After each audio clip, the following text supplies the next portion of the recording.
Oh, good afternoon, people. This is Wednesday, the day of this recording live show. Happy Wednesday. How you doing? And we are back. It's me, Mick, and Mark in the studio.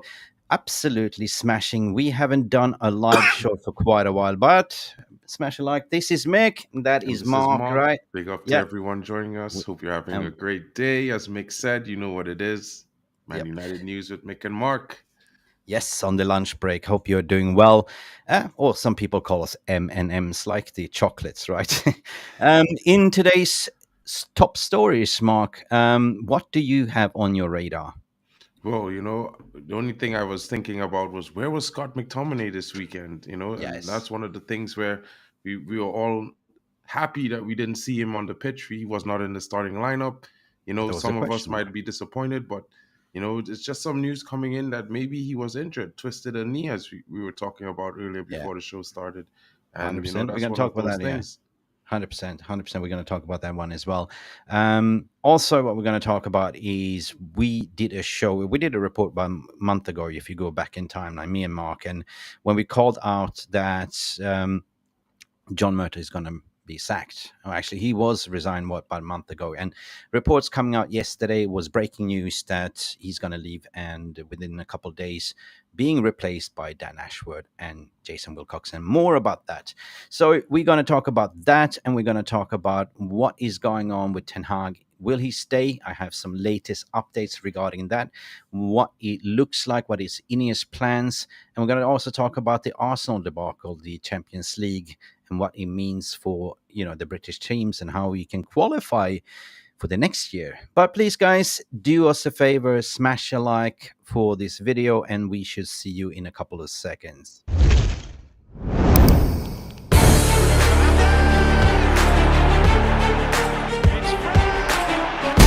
Has the Premier League ever been more challenging? Right, wel. I feel welcome. Dit is mijn home and I want to achieve success. Okay? Yay, Mark. We are back. How you all doing, guys? And first stream of the day. Hope you're all doing fine and dandy. Do not forget to smash the like button and hit the subscribe. It's good to be back, Mark. We haven't seen each other for a while. You've been in Mallorca. Yeah, I've been on a little Urlaub, as they Urlaub, what say they it say in in Germany. Germany. Yeah, mini Urlaub. Right. Big up, Right.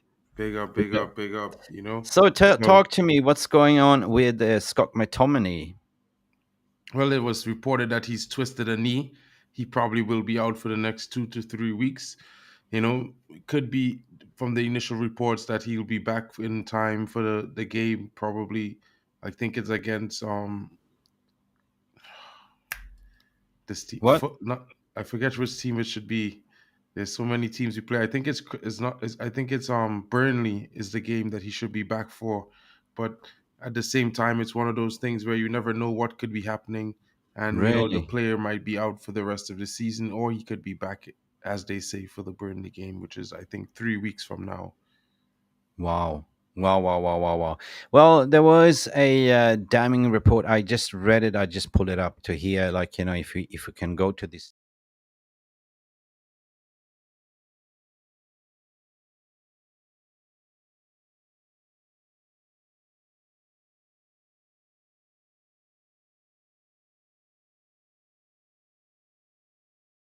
On the benchmark. Yeah, that might explain it because you know what? I think it happened in in the week during the week in training on the Thursday. So it was one of those things where he they wasn't sure if it was just a sprain because sometimes these things happen, but then it became that he twisted his knee, so he's not going to be able to use it. It was one of those things where you know the players is everyone knows he's a passion merchant. He's one of those guys that comes and gives his all. He might not be the best player on the field, but he shows up in big moments sometimes for the team, gets that goal. You know what I mean? So it's a tough luck, and it's one of those things. It's tough. You can't say you're happy about it. You can't say you can only say you're sad to hear that because any player getting injured is bad news. You know what I mean? Yeah, 100%, 100%. No, listen, we've been struck by injuries. I think we had a 60 injuries to the team altogether. Like if you look at it, like so, it's a little bit of a weird one. I mean, we were kind of, everyone wanted him out in the summer, but he's been kind of there, like, as a professional saving us. But at the end of the day, like, not everyone is made of steel. Like, if you're playing that kind of intensity game, but it's also weird, like, because we have this Dr. Death, or I call him Dr. Death, the one from the Arsenal doctor, like, and we don't really have a head of physio. So do you remember, like, we did a Ten Hag press conference, and he got asked the questions like, what's going on with your medical team? And it's like, we're dealing with it internally. So that has to change, Mark. Definitely has to change. I'm having a little bit of a technical issues to get you on the other stage for some reason. Why am I not getting you on there? I'm doing transitioning, and you are not showing up for some reason. But guys, please do not forget to smash and like. We were supposed to smash that the like button. So who is in the studio today, Mark? Any comments? They are preloaded. Let me see who's in there. Big up Jolly Malmin, what you're saying here. Saying good morning. Yep.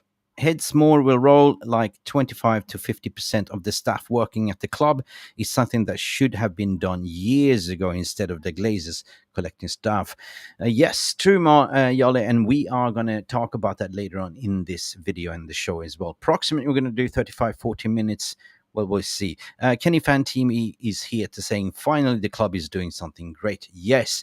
If we are talking about John Mourtogh, I do have a few points to point out regarding John Mourtogh.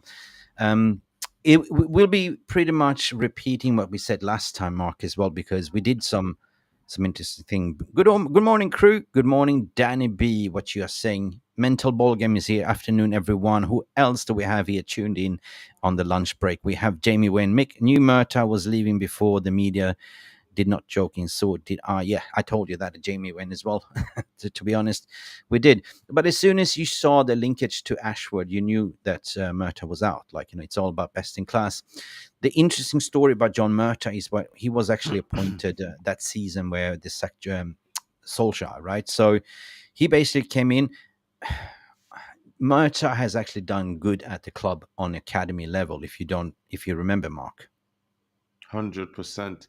And it's one of those things where we could blame a lot of the signings that we did not get, and some of the poor signings that we did have, or the manner in which we signed some of these players on John Mourtogh directly. Look at more recently, the Anthony situation. We could have got him in May or June for 35 million. We bought him in September for 90. It's one of those things. You look at, he went to Barcelona, didn't come back with Frankie de Jong. He went to Italy. He just had dinner with Rabiot's mom. Racking up the credit card of the there's private other jets. players like Jude Bellingham. They didn't want to sign him because he wasn't a big name at the time. He wasn't going to sell shirts. Other players, the likes of Caicedo, were refused by the likes of John Mourtogh. It's just one of those things. He's not really one of those guys that has a footballing mind. He's one of those men that look more in the now and what's profitable and what's lost more than what could be gained in the future. So it's a good buy for him. Good riddance from the fans. Yeah. And thank you for your services. Thank you. Guys, you can go back and read this article on the Mufc Realist TV website, because this out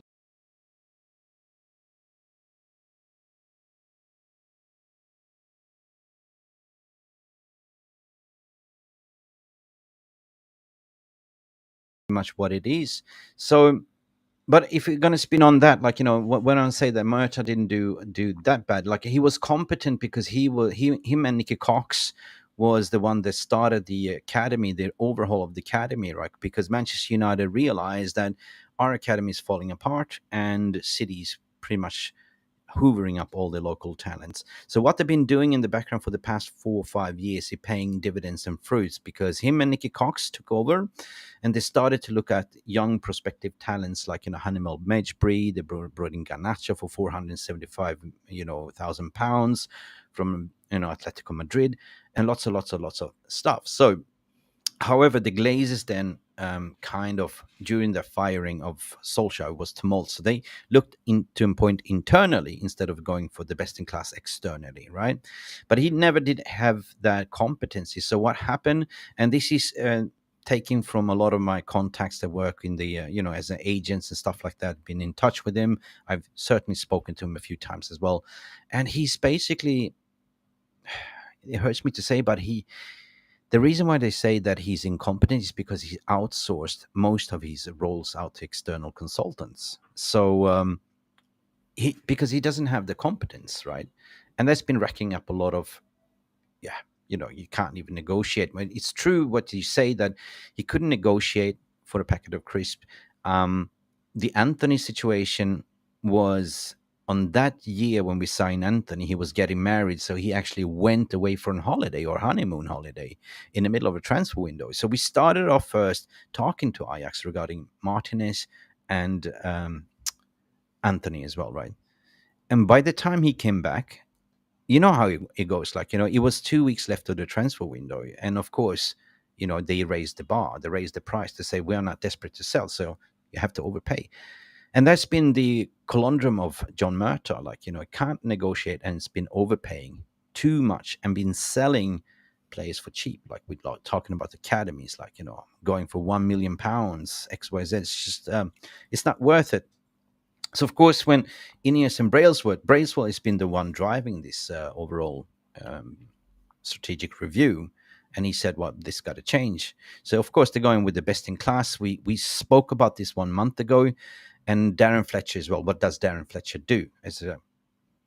Nobody really knows. So he's been given a wrong title as a technical director, while you're seeing him. You know what a technical director is, right? Head of academy, overseeing more strategical. Well, he's been more seeing, like, whispering Ole Gunnar Solskjaer's ear, like, in Ragnick's ear and stuff like that. You know what I mean? And also been laying down the cones in training. And that is not a technical director. So will he be gone? There is some speculations within the club that they might find another role for him to be the bridge between the academy and the first team players, like reporting into Wilcox, right? Do you think that is the perfect role for Darren Fletcher, or do you think he needs to go as well?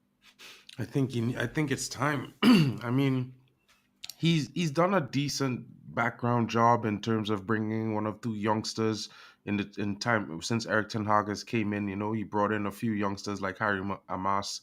He was instrumental in that because Eric Ten Hag and they had a little bit of a scouting party when he now came into the job. The first 3 months of his United career, they looked at a lot of youngsters in different teams and how they could benefit United.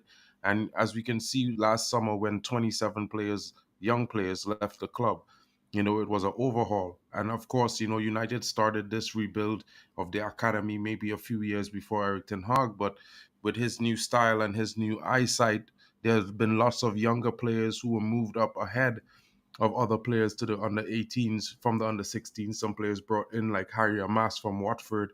The young striker Ethan Wheatley came in from, I think, Port Vale or one of those smaller teams at around the same time. This was like just about 18 months ago. The youngsters, and a lot of them that have been in the starting lineup selected for the under 18 squad have been handpicked by Eric Ten Hag and Mitchell van der Gaag. So, I can't say he's all bad because, his sons came to the club probably convinced by him. Manchester United paid a little bit of a fee for them from Man City. I think it was somewhere in the region of £100 million for both of them. No, £1 million for both of them. I think it was $450 each plus tax or whatever. But at the same time, these two youngsters have stapled themselves into the under 18s. You can see that they have been also training with the first team in the last 6 months. And, although Jack has received an injury a few games ago and has been out for the rest of the season, Tyler has been, growing from strength to strength. So it's one of those things where he's done a decent job, but he's not good enough. He doesn't have the experience. He doesn't have the wealth of knowledge that is needed for the position. Sure, he might be able to learn and apply his trade, but should he be doing that at Manchester United? I don't think so. Maybe it's time for him to, maybe step down from the first team and get more involved with the youth teams and the academy or something like that. But he definitely needs to be replaced. Cool. Now, speaking about Jason Wilcox, we had our finger on the pulse regarding Dan Ashworth and Wilcox. And Wilcox is a swift appointment. And, we're just a small fish, but we happen to At least I have to have connections within the agencies and intermediates with my years of experience. So, of course, you cannot always reveal your stories because it's very sensitive information. But back then I was actually aware that Jason Wilcox basically will be appointed with the swift transition. So he will be starting very, very soon as well. Southampton did not want any compensation fee because he started last year. So basically what Manchester United has done is to sort of ease off the burden. So what you see is a sign-on bonus to Wilcox to start. Like, we're looking at approximately 5 million as a sign-on bonus. Otherwise, he will be stuck with the 6 months probation, but we are kind of getting him and quick on board, and he's going to start within, I think, within a couple of weeks, by my understanding as well. So Wilcox will be overseeing the academy, 100%, best in class. What do you know about Wilcox? Because Wilcox, if I can tell you guys, Wilcox was responsible for the Manchester City Academy. And then he got appointed as a head of football, right, for Southampton, which is in the lower division, the Premier League right now. So, of course, this is the lure of coming to Manchester United to work with Barada because he knows Barada. So, but is in the interim while we're waiting for Ashford. Ashford's going to start in the summer, per my understanding as well. It's led to believe that they are caving in. He's already quit, so it's all about paying up 15 million in compensation. I think it's 10 to Newcastle, what I said last time, and 5 in sign-on bonus to Ashford. So it's just down to the club to sort of announce it, but I believe that we'll do it at the end of the window.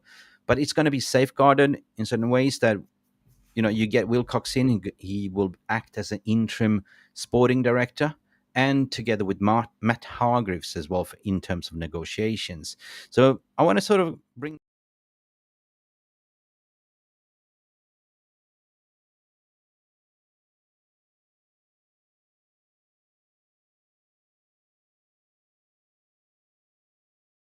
So what is this formation? Well, Manchester United still need to negotiate, and Matt Hargreaves is a chief negotiator, right? So while you have Wilcox and Hargreaves, that is people that understands football, right?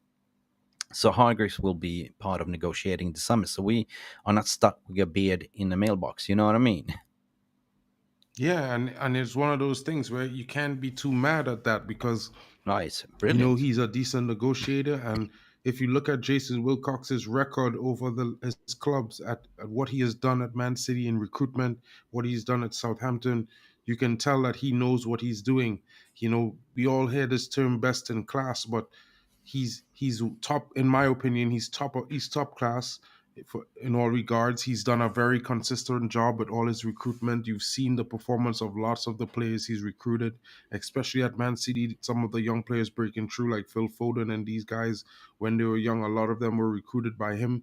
And to know that he's probably gonna be in the next few weeks when he starts as well. Yep. As he's probably going to be assisting and taking over as an acting, DOF. Yeah, that's the one. It's called terms of acting the interim window. It's until good. Ashford comes in. And we have a big question from Red G. Well, it's possible how the channel has 21, it's actually 21.2k subs and never get more than 50 watching in the stream. Actually, the other day on Monday, we had 500 watching at the same stream, Red G. So I don't know if you're trolling, but it is a lunch day. It wasn't planned.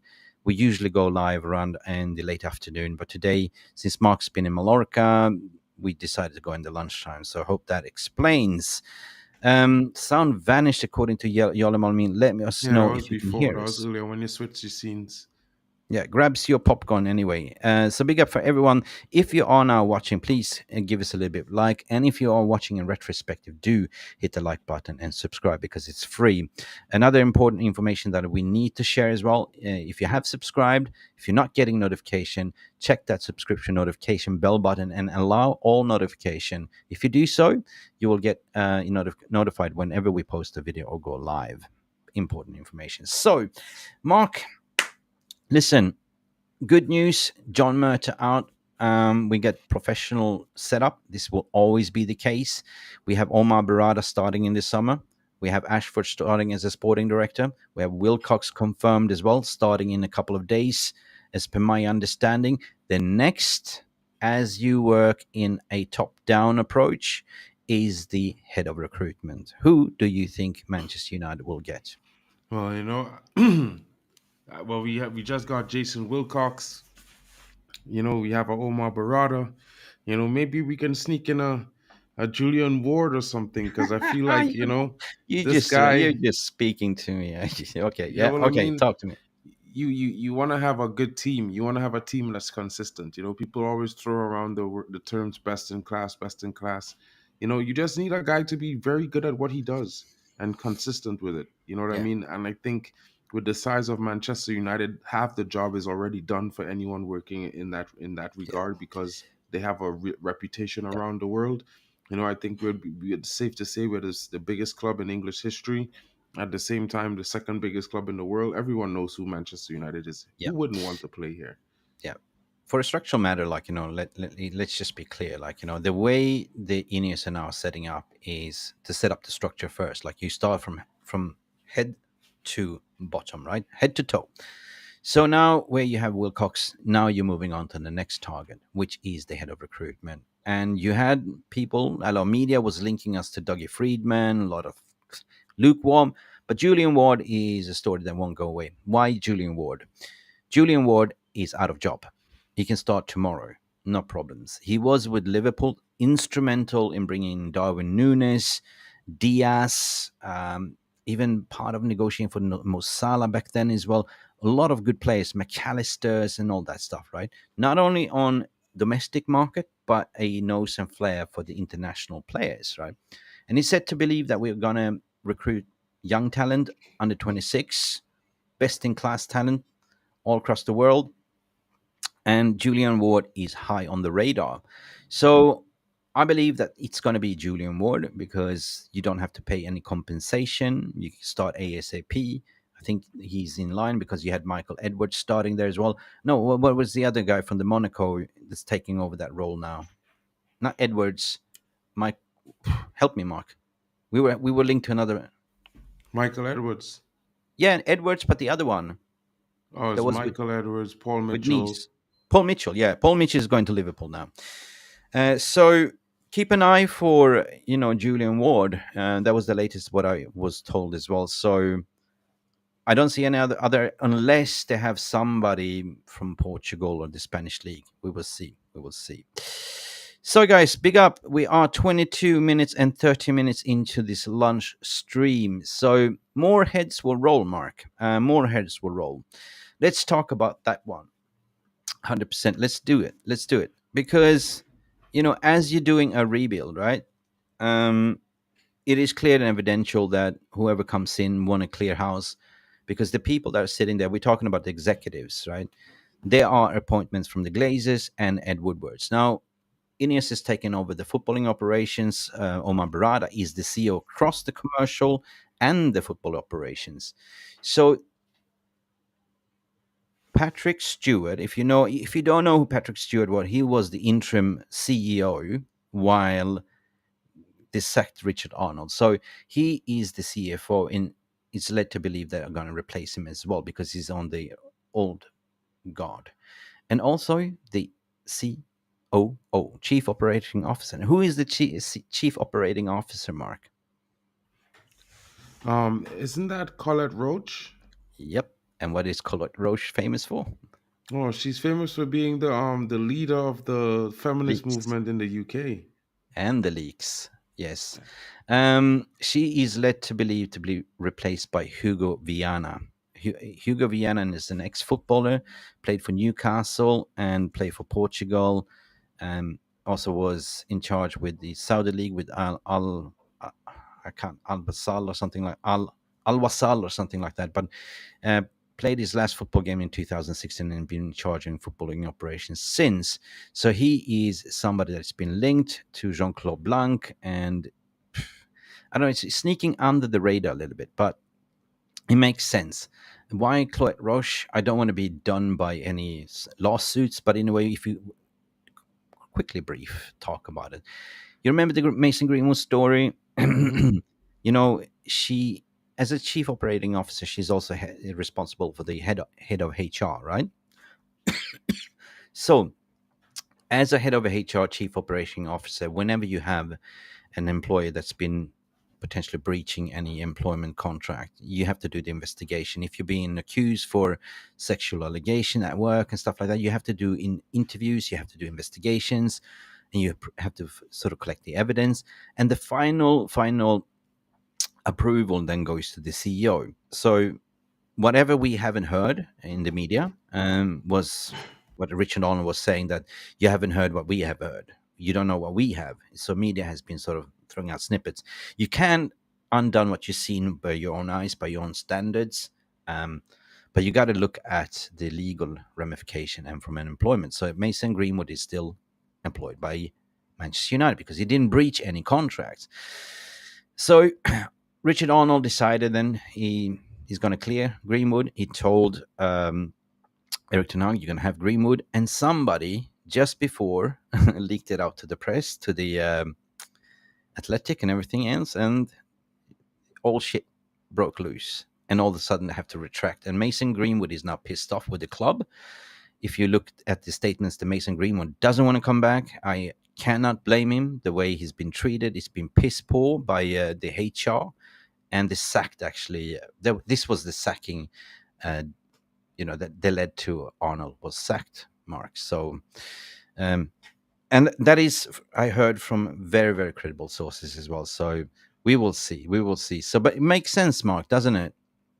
100%. And it's one of those things where you can have your views as a human being, you could have your views as a personal person, but when you're working in an organization, your views can't run the organization. It's an organization. You have to put your private matters aside and deal with it as it goes. And when you look at the cases of certain players and what's been happening, the protection some players receive, the lack of protection for other players, it's not a wonder why there's always unrest in the dressing room and fingers pointing in every direction, because it seems that some players get the favor of the club and some players don't.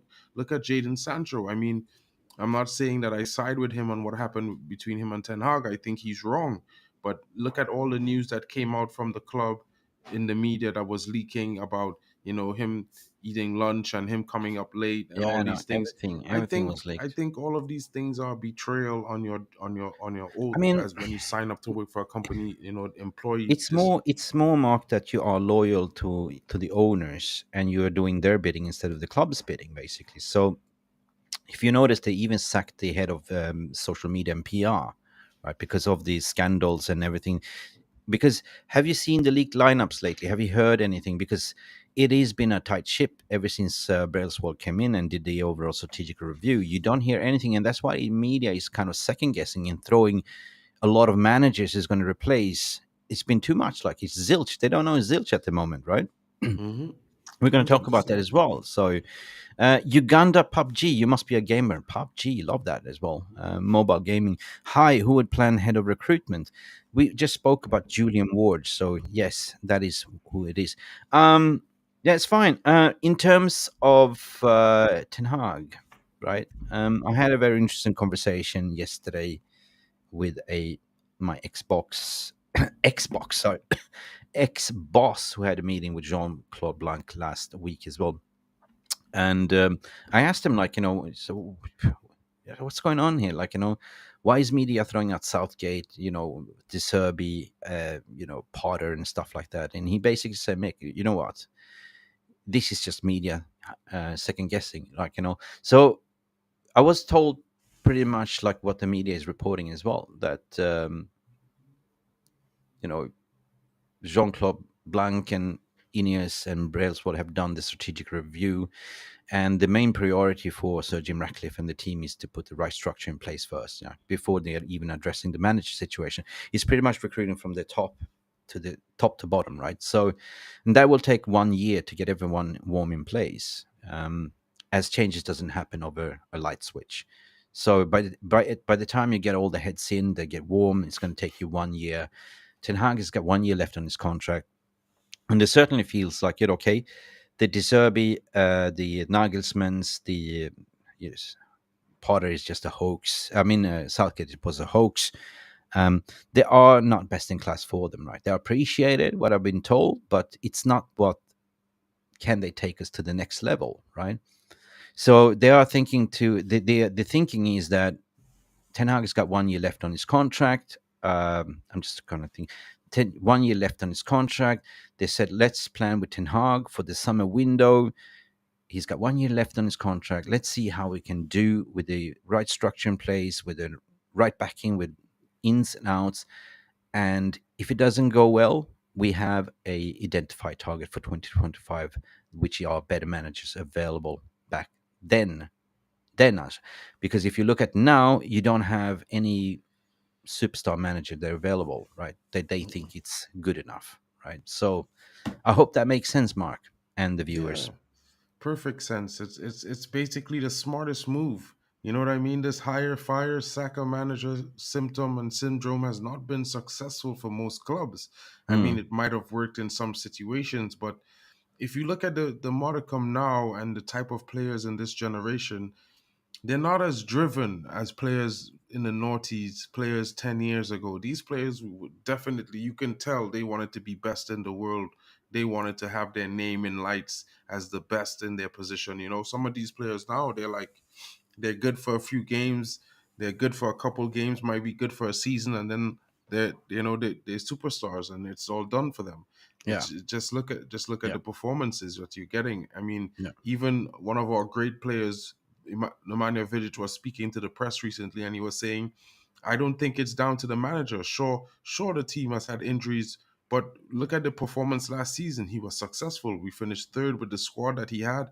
And then he won a cup. We played in 2 cup finals, and look at them this season. When you're thinking they're going to push on from this, and the players just keep capitulating. And just like I was saying all the time, it was the players' mentality, and this is what Vidic is saying. And we all know Vidic is a Yeah. mentality monster. Yeah. So maybe Yeah, it's I just mean, that. And it like is like fans that. might it might be It, hard to say as a fan, but at some point in time, you can't always make someone better. You can't always teach someone something new. yeah. They also have to want and will to be better as well. So maybe we should just move them on. No, I'm just tired of this debate. Why are we even having this debate? And they're coming out with this new thing, the latest trend and the popular trend is then there's no style of play. Since when did we have a style of play? We only had a style of play. We saw a style of play with Louis van Gaal. We saw what he wanted to do, but since then we haven't had a style of play. Everyone has been asking, so that has been the new norm. I'm tired of this debate. In, out, doubt, whatever. It comes down to what they have planned and what they're going to do. So the proof will be in the pudding. So we can park that one in the bus. Even managers like Thomas Tuchel is out of jobs. Of course, he's going to be linked with us. And looks like Liverpool is going for the Portuguese. What's his name? Ruben Amarun as well. So big up for them. But speaking about Thomas Tuchel, I mean, guys, you watched the Champions League yesterday, Bayern versus Arsenal. We're going to talk about that to round up this show. First and foremost, 2-2 in Champions League, home at Emirates Stadium. Thomas Tuchel was up 2-1, and he subs up Leroy Sané, who was on fire, puts in a Coleman, right? Who hasn't kicked the ball for been injured. That tells me that this manager lost this game. But I want to also talk about the penalty situation, Mark. First of all, let's talk about Tuchel. Did you think that it was a mistake for Tuchel to do that in-game management substitution when there were Yeah, 2-1 up? it was a weird one for me. You know what I mean? I feel like you take off the player that's, but you never know what's going on behind the scenes. Maybe Sane was injured or feeling something and he had to It didn't come look off. like it. He was shaking his head saying, "What were you subbing me for?" Maybe because I know how Sane is. Sane is one of those players that when he's having a good game, he doesn't want to come off the field, and I think he shouldn't have came off. I think Tuchel was sabotaging himself making that substitution, but at the same time, I look at the referee's decision when the whistle was blown, the ball was kicked off by the goalkeeper. Then as usual, Gabriel, he's always in some questionable moments. I mean, the rugby tackle on Hoyland was one thing, but then he picks up the ball with his hand, places it Yeah, down at his feet, and passing it back to Raya. How is it not a penalty? I hear yeah, the ref true has then. been saying, it's a schoolboy mistake. I'm not going to give a penalty for that. These No. guys are professional adults. What schoolboy Okay. mistake is he talking about? I know. Guys, if you're watching, there's two topics I'm going to finish off with. Did Saka dive like a dolphin, or was it actually a penalty? That incident itself, it's questionable. For me, when I look at it, it was a pen. But could Saka not dive? Or I don't think it was a dive. He could, Saka is good. He could have surpassed Manuel Neuer and scored. But No. the debacle afterwards is what blew my mind, right? Referee just make an instant decision. He just did like this. They kicked off the ball, and as soon as they kicked off the ball on Arsenal side, he blew off the game. And by that time, VAR could not have a chance to intervene. And once you blow off the game, you cannot go back and have a penalty. That is the rules. I mean, it was never a penalty to begin with, Mick. I think Saka dived. More than dived, I think he planned. He planned to make contact with Raya. It's kind of very similar to what Conor Bradley did against Wan-Bissaka in the game when we played Liverpool. Like, if you look at his touch, even if you look at it in real time, when he touches the ball on the outside of his left foot and he curves it around, most players with his footwork and ability has the ability to make that. It's like a wave where you kind of just alter your weight onto that side and you shift. And rather than shifting, he just kind of keeps his run that he knows is going to go right in the direction of where what Raya is going to be. And worst of all, he sticks his leg out and he keeps it there. Like, Yeah, he has so much time to move his leg to do he could have gotten past and he took could in have the gone shot. past. But you But know like, what? He maybe was like, you know what? It's so easy. Let me just take the penalty. I don't have to worry about taking a chance to shoot, and I'll get the free spot kick, and it's a done deal. Maybe that's what went through his head, but in no way, shape, or form that's a penalty. yeah, I'm surprised actually that he didn't get a yellow card for diving. yeah. That's what I'm Oh surprised well, about. yeah, football is seen from millions of people's eyes. But since we are Manchester United fan channel, we love football in general. But Jamie got a point. I don't give a shit because Arsenal penalty decision. Fair enough, fair enough. But you know what? 2-2. Arsenal 3-3. What a madness! City game versus Real Madrid. Oh my god.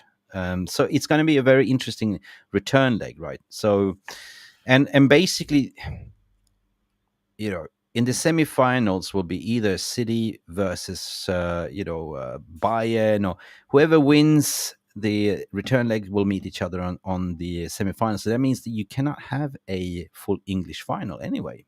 So, but it's important that everyone goes deep into the Champions League because that creates that fifth spot for the Champions League next season as well.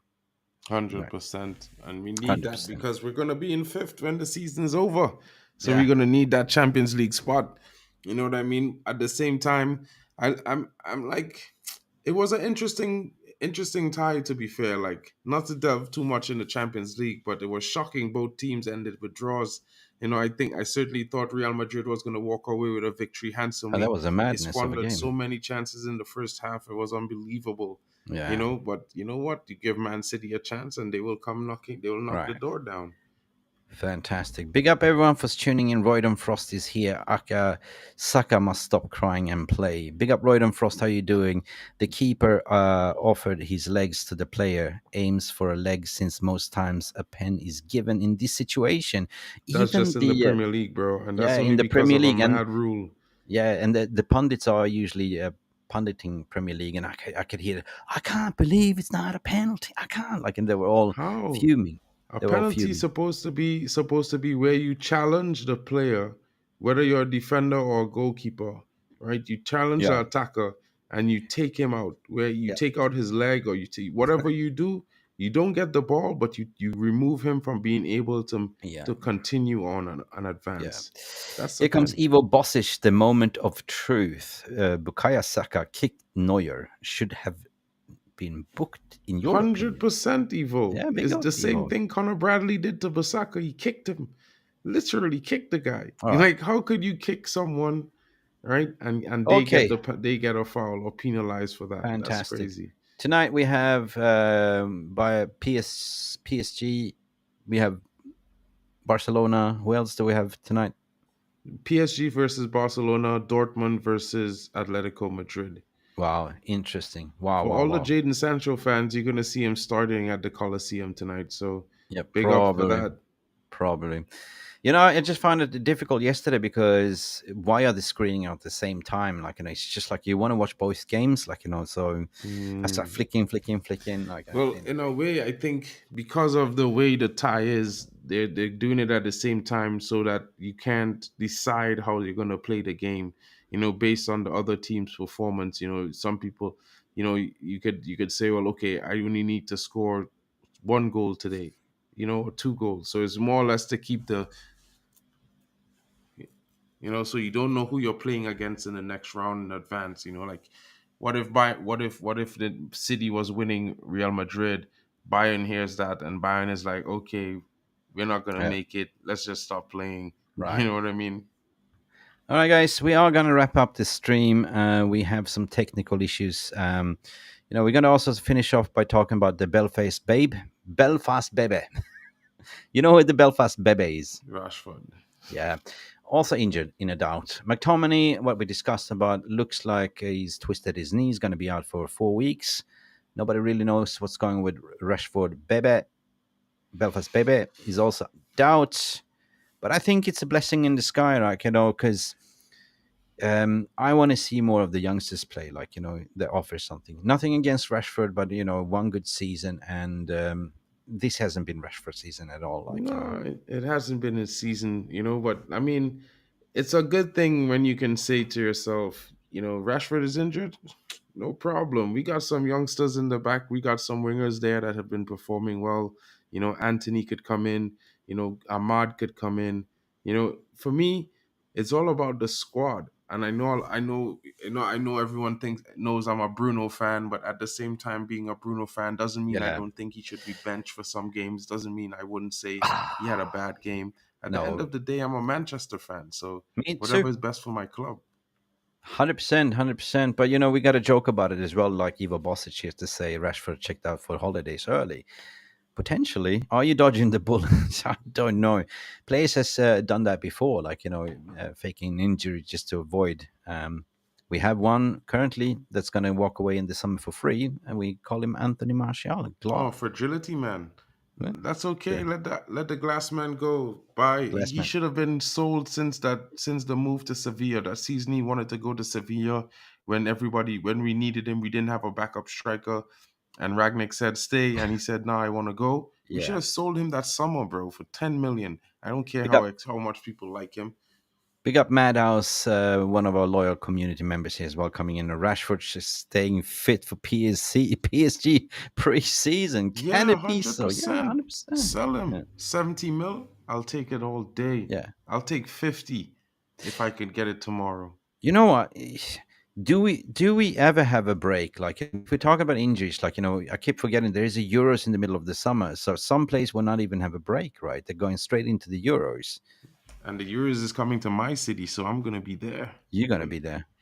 Yeah, of Gary course. C saying you're over Rashford as well. Yeah, 100%.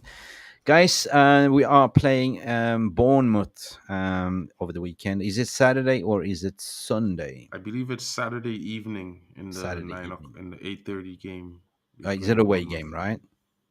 Yeah, it's gonna be a Yeah. good game. I mean, Yeah. I know a lot of people are worried because of the fact that Bournemouth beat us the first time this season that we played them, and they beat us 3-0, which was handsome. I wasn't able to see the game. I saw a replay, but we're playing 6:30 on Saturday away at Bournemouth. I'll be honest, Good I one. think it was a fluke. In the last two games where we played, clearly fans, like I don't know about you guys, but I think the ref made us put us in the position that we lost and we drew, because if not for those two penalties that were given, one against Chelsea, one against Liverpool in those games, I don't think those teams would come back, because from the way it looked at Chelsea after we scored that third goal, they were done. Yeah. And that penalty brought them back in the game. It's the same thing with Liverpool. They were done after we took the lead. So it was tough. I'm never going to be over the main character, man. He's a What? superstar, star boy. He's going to be back soon. So hold your head, Van House. You're going to see him soon in the kit. And don't be Ooh. shocked to see it with a number 7 on the back. Just remember, Oh, I'm saying that from now. Are you talking about Mason Mount or? No, I'm talking about the original Mason. You know, Oh, that one. Okay. Well, nobody really knows at the moment, do we? Right? we don't know Nobody yet really what will knows. happen, but hope for a good future. You know, at the end of the day, as much as I'm a United fan, and as much as I'm like, oh, you know, I don't condone certain things. As a football fan, I want my club to win. I want the best possible players to start in the 11. I want players that are going to help me win games.